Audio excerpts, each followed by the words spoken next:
I caught my parents on my security camera planning to move my sister into my apartment while I was out of town. Once Candice is settled, Yvette won't dare to kick her out, Dad said. So I set them up and exposed some things at the family dinner. I need to get this off my chest because I'm still processing everything that happened earlier this year. My hands are actually shaking as I type this, but I need to tell someone what went down with my family. Let me start by saying I'm 28 years old and I've worked my ass off to get where I am. I'm a software engineer at a mid-sized tech company in Austin, Texas, and I've been renting my apartment for 2 years. It's a modest one-bedroom in a decent neighborhood, nothing fancy, but it's mine. I saved for years, lived with roommates in questionable situations, ate ramen more nights than I'd like to admit, and finally found a place I could afford on my own. That apartment represents every sacrifice I made, every overtime hour I logged, every Friday night I stayed in while my friends went out because I was building something for myself.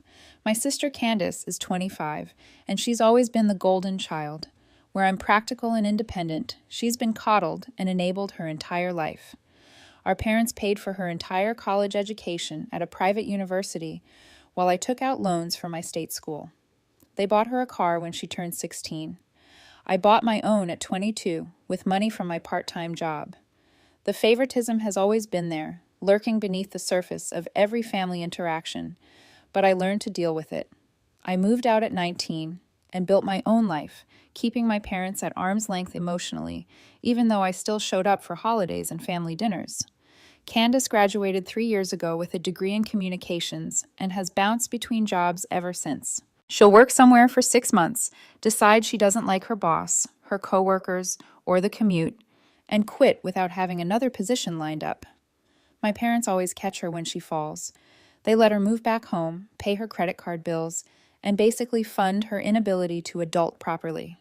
I've bitten my tongue about it for years because it wasn't my business. She was their problem, not mine. 3 months ago, Candice quit her latest job at a marketing firm because, according to her Instagram posts, her manager didn't recognize her creative vision. My parents were once again subsidizing her lifestyle, but I heard through my aunt that they were getting tired of it. My dad apparently told my uncle that Candice needed to figure things out, and they weren't going to support her forever. I actually felt a glimmer of hope that maybe, finally, they were going to let her experience some natural consequences. 2 weeks ago, my company sent me to a conference in San Francisco. It was a 4-day trip, Tuesday through Friday, and I was actually excited about it. The conference was about emerging technologies in AI, and I'd been looking forward to the networking opportunities. I flew out Monday evening to get settled before the conference started Tuesday morning. Before I left, I did what I always do. I checked my security cameras, made sure my apartment was locked up, and set my alarm system. I should explain the cameras. I installed them about a year ago after there were some break-ins in my neighborhood. I have one facing my front door from the inside, one in my living room, and one in the hallway that captures the entrance to my bedroom. They are connected to an app on my phone, and I can check them anytime. They also send me motion alerts, though I usually have those turned off when I'm home because I got tired of getting notifications every time I walk through my own apartment. Here's where it gets interesting. My parents have a key to my apartment. I gave it to them for emergencies only, and I specifically told them it was for genuine emergencies, like if there was a fire or a flood, or if something happened to me and someone needed to get inside.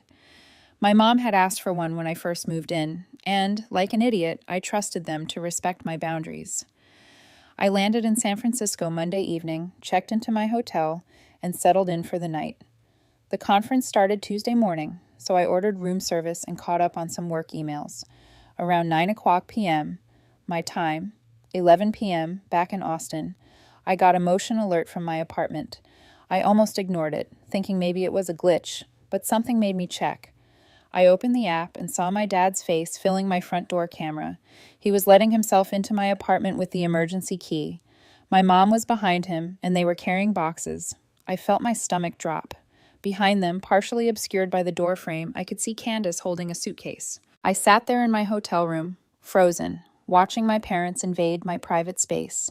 They walked through my living room, and my dad was looking around like he was taking inventory. My mom went straight to my bedroom, and I switched to that camera. She was opening my closet, pushing my clothes aside, apparently making room for Candice's things. I should have called them right then. I should have stopped it immediately, but something told me to wait, to watch, to see exactly what they were planning. I needed to understand the full scope of their betrayal before I reacted. My dad came into the bedroom, and I could hear him clearly through the camera's audio. "We'll move your sister's stuff in tonight. Put her clothes in the closet and her toiletries in the bathroom. Once Candice is settled, Yvette won't dare to kick her out. She'll complain, sure, but she won't actually make her sister homeless." I replayed those words about 15 times. Yvette won't dare to kick her out. They were banking on my guilt, on family obligation, on the fact that I've been taught my whole life to sacrifice for Candice. They were weaponizing my decency against me. My mom chimed in, her voice tinny through my phone speaker. "Candice needs this fresh start, and Yvette has the space. She's being selfish, keeping this whole apartment to herself when her sister is struggling. This is what family does." The audacity of it made my blood boil. What family does? Family doesn't break into your apartment and move someone in without permission. Family doesn't violate your trust and privacy. Family doesn't plot behind your back, counting on your inability to enforce boundaries. I watched for another 20 minutes as they unpacked Candice's belongings. Clothes went in my closet. Her shampoo and soap appeared in my shower. She put her toothbrush in the holder next to mine like we were college roommates.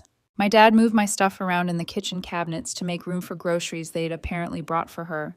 They were literally erasing my presence in my own home to accommodate my sister. The worst part, Candice knew this was wrong.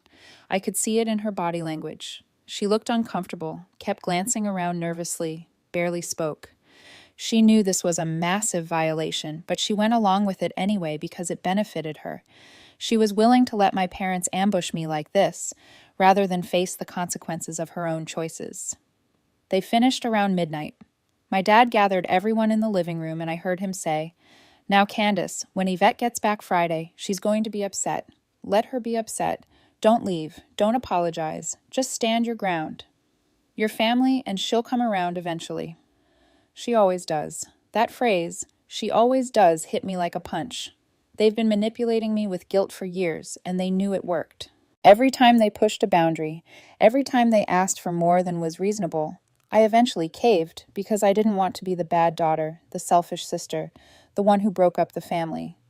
After they left, Candice settled onto my couch with her phone.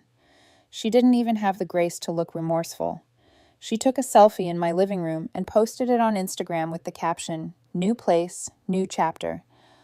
Like she'd legitimately moved into her own apartment instead of stolen her sister's home. I didn't sleep that night. I lay in my hotel bed, mind racing, trying to figure out how to handle this situation. Part of me wanted to call the police and report a break-in. Part of me wanted to call my parents and scream at them until my voice gave out.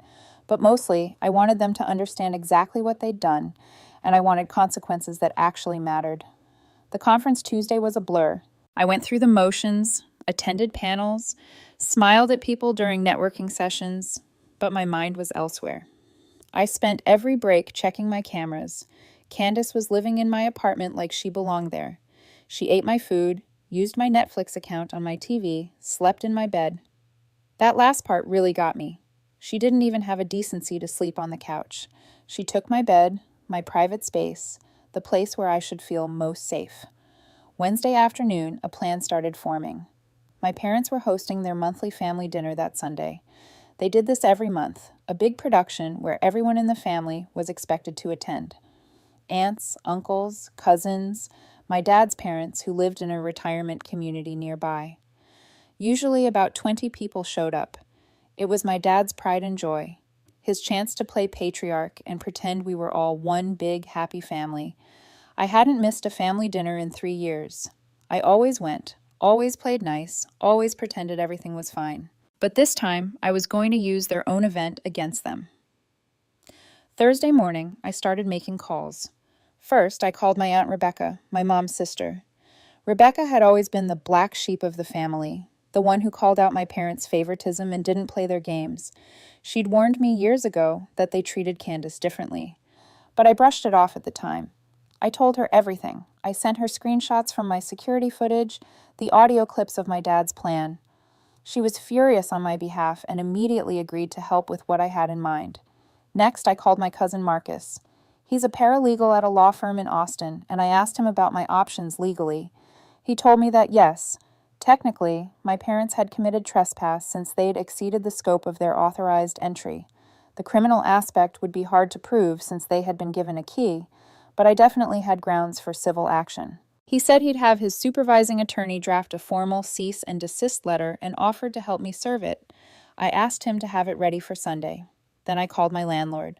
I explained that someone had moved into my apartment without my permission while I was out of town, that I had video evidence, and that I would be handling it immediately upon my return.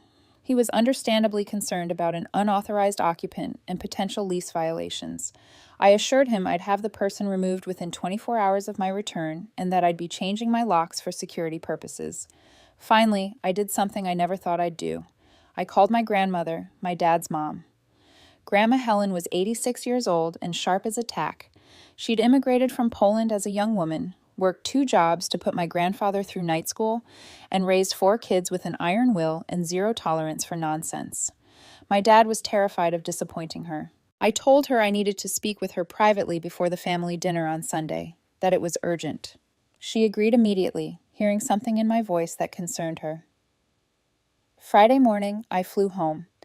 I'd extended my hotel through Thursday night to give myself time to think and plan, and I'd attended just enough conference sessions to avoid questions from my boss. I landed in Austin around noon and went straight to my apartment building. Before going up, I called a locksmith from the parking lot and scheduled him to come at 2:30. I stood outside my own door for a solid minute, key in hand, preparing myself. When I walked in, Candice was on my couch in her pajamas, watching TV like she owned the place. She jumped when she saw me, guilt flashing across her face, before she tried to cover it with a smile. "Eve, you're back early. I was going to surprise you." I held up my hand. "Gab." Her smile faltered. "What?" "I thought I know exactly what you thought. I know what Mom and Dad told you. I watched the whole thing on my security cameras. I heard Dad say I wouldn't dare kick you out once you were settled. So, let me be very clear. You have 2 hours to pack your belongings and leave my apartment. If you're not gone by then, I'm calling the police and having you removed for criminal trespass." The color drained from her face. "You can't be serious. Where am I supposed to go?" "That's not my problem. You're 25 years old. Figure it out like an adult. You have 2 hours. She tried tears next. "Please, Eve, I'm your sister. I don't have anywhere else to go," Mom and Dad said. "Mom and Dad broke into my apartment and violated my privacy and trust. What they said doesn't matter. This is my home, not yours. You have 1 hour and 55 minutes. I went to my bedroom and started documenting everything. I took photos of her belongings in my space, screenshots of her Instagram post bragging about her new place, and I compiled all the security footage into one file. I also went through my apartment checking for anything missing or damaged. She'd used about half of my expensive shampoo, eaten most of my groceries, and somehow managed to stain one of my good towels with makeup. I documented all of it. Candice called my parents immediately. Of course, my phone started blowing up with calls and texts. I ignored all of them. She packed slowly, clearly hoping I changed my mind. But I sat in my living room with my laptop and worked, timing her periodically. At the 90-minute mark, I told her she had 30 minutes left. At the 2-hour mark exactly, I stood up and said, "Time's up. Anything left here becomes my property and will be donated or thrown away." She'd gotten most of her stuff, but she'd forgotten a few things, clearly hoping for an excuse to come back. I gathered it all into garbage bags and set them in the hallway. The locksmith arrived right on schedule at 2:30. I paid extra for same-day service, and it was worth every penny watching him install new deadbolts while Candace's garbage bag sat in the hall as evidence of my resolve. My parents showed up around 4:30. I watched them on my door camera, saw my dad try his key, saw his confusion when it didn't work.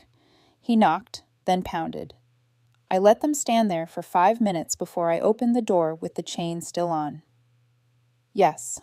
My dad's face was red. "Yvette Marie, what is the meaning of this? You kicked your sister out onto the streets." "I removed an unauthorized occupant from my private residence. Now please leave my property." My mom tried the guilt angle. "Honey, please, let's talk about this. Candice needs help. And we thought, you thought you could violate my home and my trust, and I'd just accept it because family? You thought wrong. I have nothing to say to either of you right now. Please leave. We have a key, my dad blustered. Had, past tense. I changed my locks. Your key no longer works, and you're no longer welcome here without an explicit invitation. Now leave, or I'll call the police for trespassing. I closed the door in their faces and turned off my phone. Let them rage. Let them panic.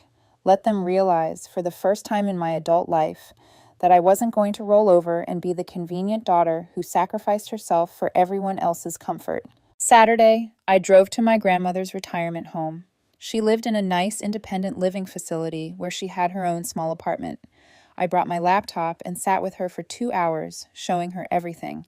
The security footage, the audio of my dad's plan, the texts from my parents after I kicked Candice out calling me selfish and cruel.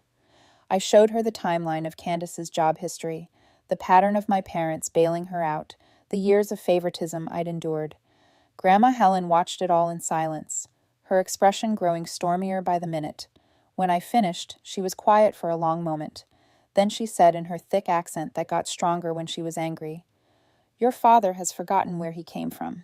He has forgotten what it means to work, to sacrifice, to earn. I am ashamed of him." She asked me what I planned to do. I told her about Sunday's dinner, about my plan to expose everything in front of the whole family. She thought about it, then nodded slowly. "You do this. I will support you.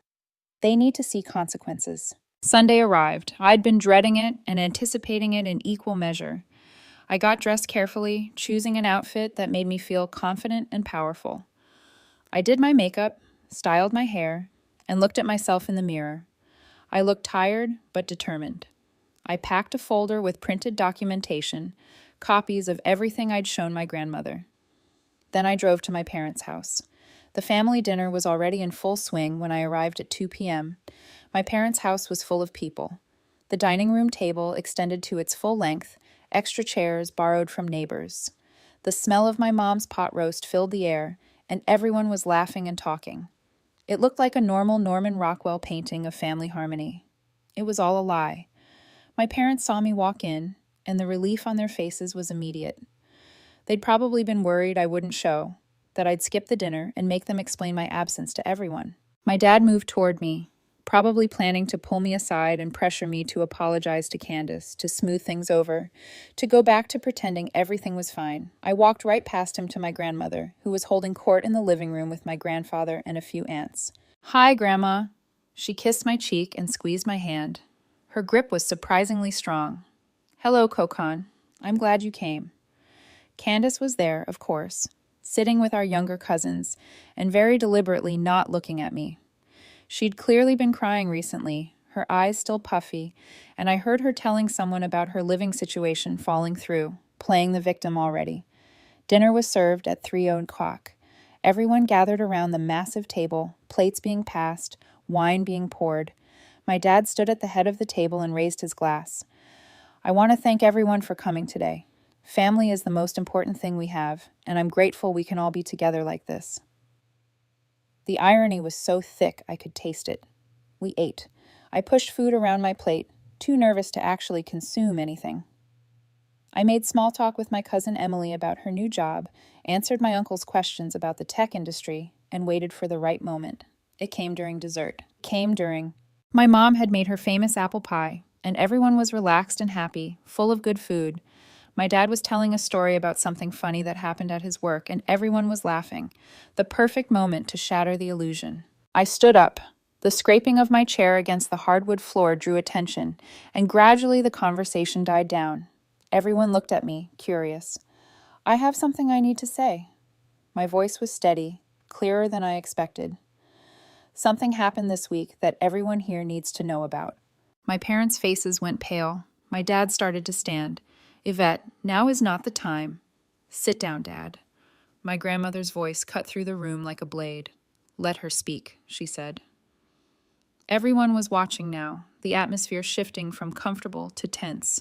I took out my phone, connected it to my parents' TV, and pulled up the security footage. Monday night, while I was in San Francisco for work, my parents used the emergency key I'd given them to break into my apartment.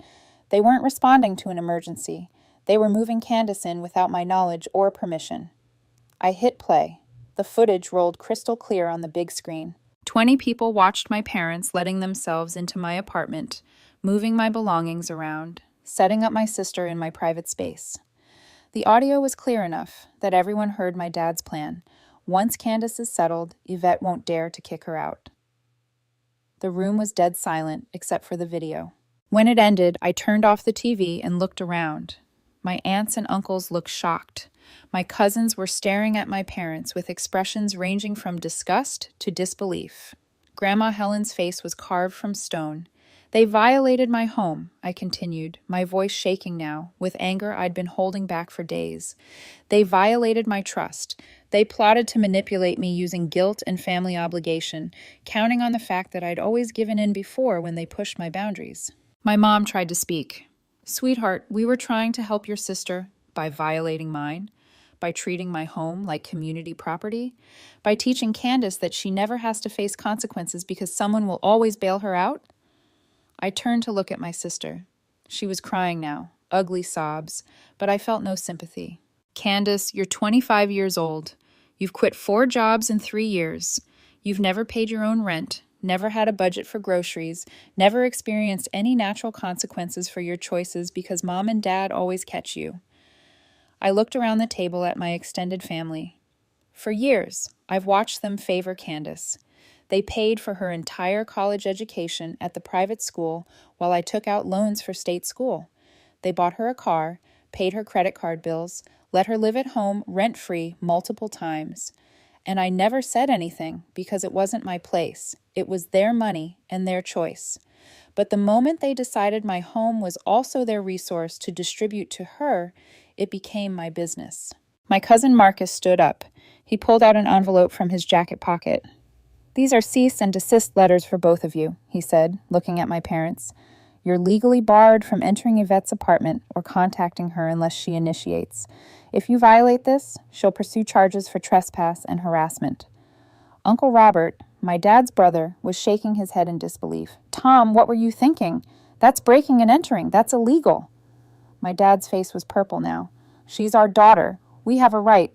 You have no rights to my apartment, I was shouting now, months of repressed anger finally exploding. You have no rights to my space, my privacy, my life. I gave you a key for emergencies, and you used it to ambush me because you knew I'd never agree to this if you asked directly. Grandma Helen stood up slowly. Everyone fell silent. When she spoke, her voice was quiet but carried throughout the room. Thomas, Barbara, I raised you better than this. She looked at my dad, and he actually flinched. Your daughter worked hard for everything she has. She asked for nothing from you. She made her own way. And you repay her by treating her home like it belongs to you? By teaching her sister that family means taking from those who have earned it? She turned to Candice. And you, Jaco, you are a smart girl. You could do anything, but you do nothing because you know they will catch you. This is not love. This is harm. They harm you by not letting you fall. My Aunt Rebecca stood up next. I've been watching this favoritism for years. I've told you, Barbara, that you're doing both your daughters a disservice. Yvette grew up strong because you gave her no choice. Candice grew up weak because you gave her no reason to be strong. And now we see where this leads, breaking into your child's home, violating her trust. For what? To delay Candice facing reality by another few months? Other family members started chiming in. Uncle Robert said he was disappointed in his brother. Aunt Sarah said she couldn't believe they'd risked criminal charges. My cousin Emily said if anyone did that to her apartment, she'd have called the police immediately, family or not. My parents tried to defend themselves, but their excuses sounded hollow, even to their own ears.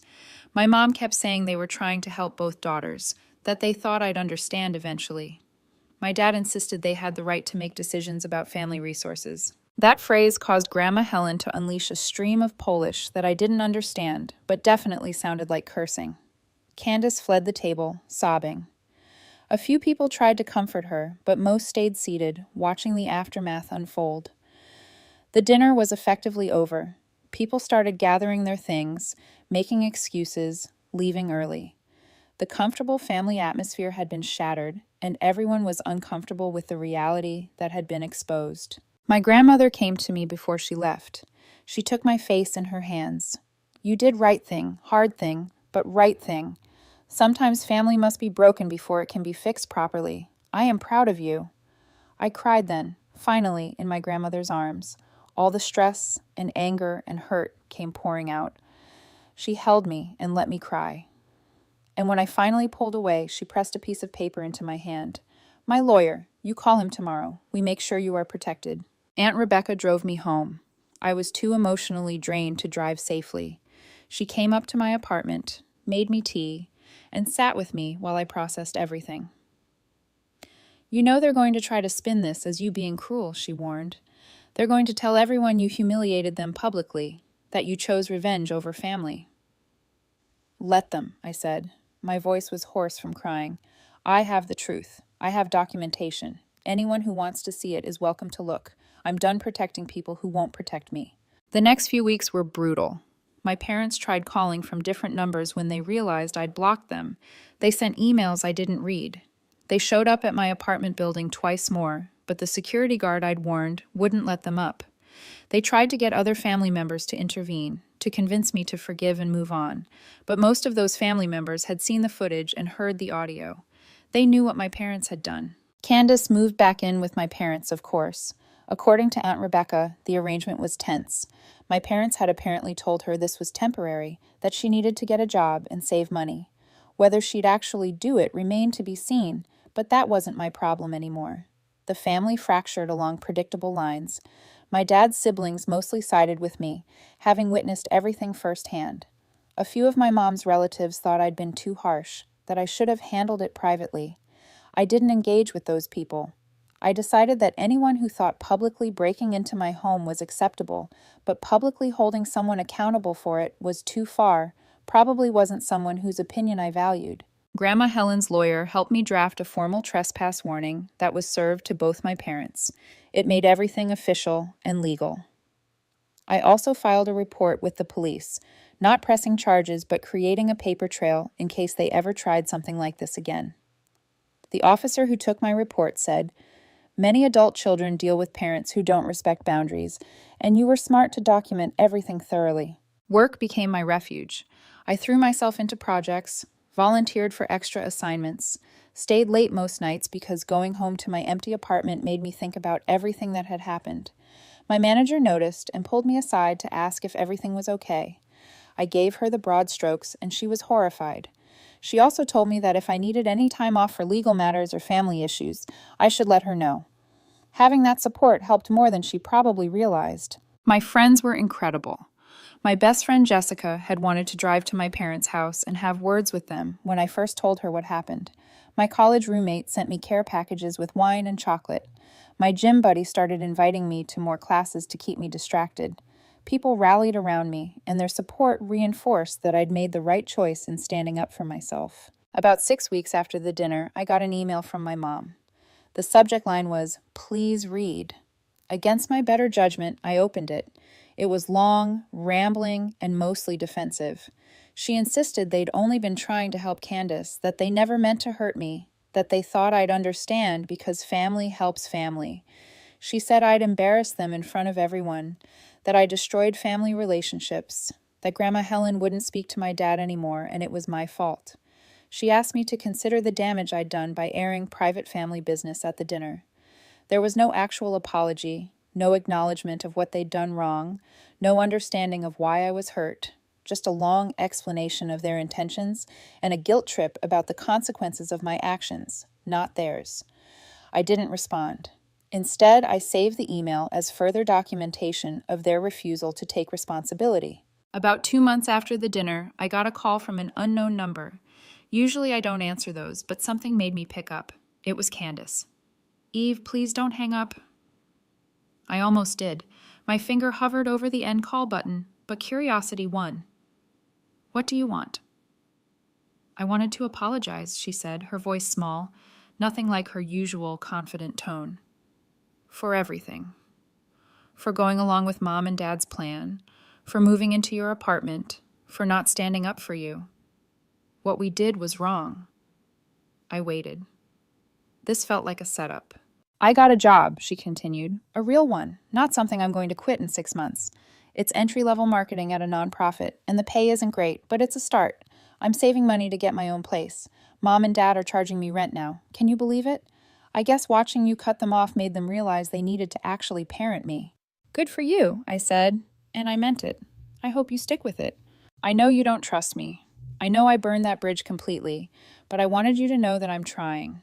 What you said at the dinner about me never facing consequences, about Mom and Dad harming me by always catching me, you were right. I was 25 years old, and I'd never paid a bill in my life. That's pathetic. We talked for a few more minutes. I didn't forgive her, not completely, but I appreciated that she'd called. Whether her change would stick remained to be seen, but at least she was trying. I told her I wished her well and ended the call. Maybe someday we'd rebuild something, but it would take time and consistent action on her part. My parents never apologized. Not really. About 4 months after the Sunday dinner, my dad sent a brief text saying he hoped we could move past this for the sake of family. No acknowledgement of wrongdoing, no change in behavior, just an expectation that enough time had passed that I should be over it. I didn't respond. Grandma Helen hosted Thanksgiving at her retirement home that year. Since everything happened in early March, Thanksgiving was about 8 months later. It was small, just her, my grandfather, Aunt Rebecca's family, and me. My parents weren't invited. Grandma told them that until they genuinely understood what they'd done wrong and made real amends, they weren't welcome at her gatherings. At 86 years old, she had no patience for their nonsense. It's been about 10 months now since everything happened.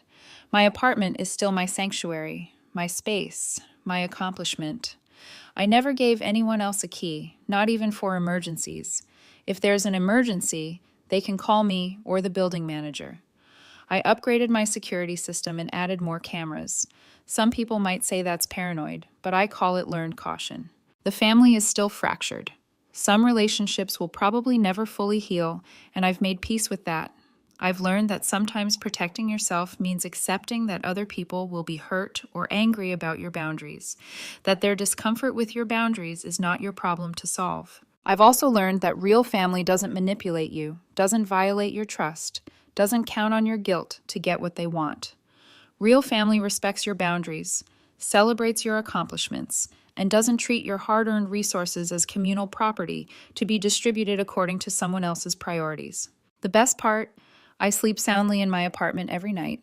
My bed is mine, my space is mine, my peace is mine, and nobody can take that from me again because I won't let them. I spent too many years trying to be the good daughter, the understanding sister, the one who sacrificed to keep everyone else comfortable. I'm done with that version of myself. Some people reading this will probably think I went too far, that I should have handled it privately, that exposing them at a family dinner was cruel. To those people, I'd say they broke into my home. They violated my most private space. They planned to manipulate me using my own values against me. They taught my sister that stealing her sister's apartment was acceptable if Mom and Dad said so. That deserved to be exposed. That deserved consequences. Would I do it again? Absolutely. The only thing I might change is I would have called the police immediately when I saw them on my cameras. But the public exposure at the dinner, that was necessary. It prevented them from controlling the narrative, from spinning the story to make me look like the bad guy, from turning other family members against me with their version of events. Everyone saw exactly what they did, heard their own words, and had to confront the reality of who they chose to be in that moment. I'm rebuilding my life on my own terms now. I've reconnected with extended family members who I drifted away from because family gatherings were always so uncomfortable. I've made new friends who respect boundaries and don't think family obligation means unlimited access to your resources. I've started therapy to work through years of guilt conditioning and to learn how to maintain healthy boundaries without the crushing weight of shame. My career is thriving without the constant drain of family drama and guilt trips. I have more energy to devote to my work and my own goals. I got a promotion 5 months ago, and I'm looking at maybe buying a house in the next year or two, a house with an excellent security system and no spare keys for anyone. The relationship with my parents is essentially non-existent right now, and I'm okay with that. Maybe someday they'll genuinely understand what they did wrong. Maybe they'll do the hard work of examining their behavior and patterns. Maybe they'll learn that love doesn't mean unlimited access, and family doesn't mean unlimited entitlement. But I'm not holding my breath, and I'm certainly not waiting around for an apology that might never come. Candice has kept her job for 7 months now, which is a record for her. We text occasionally, brief and surface level, but it's something. She's apparently dating someone who expects her to split bills and pay her own way. And according to Aunt Rebecca, it's been good for her, learning to be an equal partner instead of someone who needs to be taken care of. I hope it works out for her.